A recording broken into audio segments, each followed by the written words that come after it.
வணக்கம் நண்பர்களே. காலையில் எழுந்து வாசல் தெளித்து கோலம் போட்டுட்டேன். கோலம் போட்டு விளக்கு ஏற்றியாச்சு. விளக்கு ஏற்றி முடிச்சுட்டு கருவேப்பிலை இல்லை வீட்டில், அதனால் பக்கத்து ஃப்ளாட்டில் மரம் இருக்குது. அதுலேருந்து கருவேப்பிலையை உடச்சி எடுத்துகிட்டு வந்து உருவி பாக்ஸில் போட்டு ஃப்ரிட்ஜில் வச்சுட்டா வேணும்போது கொஞ்சம் கொஞ்சம் எடுத்துப்பேன்.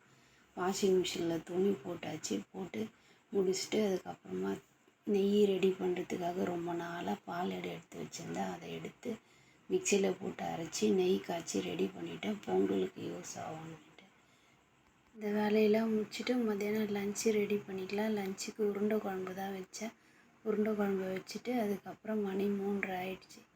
3:4 ராவுகால யமகண்டம் விளக்கு போடுவேன். அதுக்கப்புறம் வரசக்தி விநாயகர் கோயிலுக்கு போயிட்டு துர்கை அம்மனுக்கு விளக்கு போட்டாச்சு. விளக்கு போட்டு அங்கே இருக்கிற லக்ஷ்மி அம்மாள், ஆஞ்சநேயர், சப்த மாதாக்கள் எல்லாருமே அங்கே இருக்காங்க. அவங்களுக்குல எல்லாருக்கும் சுற்றி ஒரு கற்பூரம் ஏற்றியாச்சு. ஏற்றி முடிச்சுட்டு முருகர் இருக்கார், சப்த மாதாக்கள் இருக்காங்க. மணி 4:30 ஆயிடுச்சு. பிரதோஷம் ஸ்டார்ட் ஆயிடுச்சு. ஆனால் எல்லோரும் வாங்கிட்டு வந்து கொடுத்த வில்வேலை, அருகம்புல் எல்லாத்தையும் கட்டி ஈஸ்வரருக்கும் நந்தி பகவானுக்கும் போட்டாச்சு. போட்டுட்டு உமாதேவி அம்பாள், கால பைரவர், சனீஸ்வர பகவான் எல்லாருக்கும் கற்பூரம் ஏற்றி சாமி கும்பிட்டாச்சு. கும்பிட்டுட்டு பிரதோஷத்துக்கும் விளக்கு போட்டாச்சு.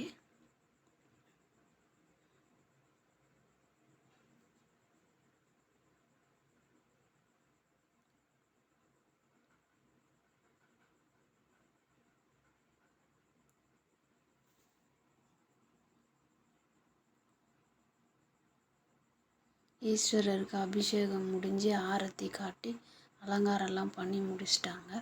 முடித்ததுக்கப்புறம் வீட்டுக்கு வந்தாச்சு. அவ்வளோதான். இந்த வீடியோ இதோட முடிஞ்சிச்சு. நாளைக்கு இன்னொரு வீடியோவில் பார்க்கலாம். பாய்.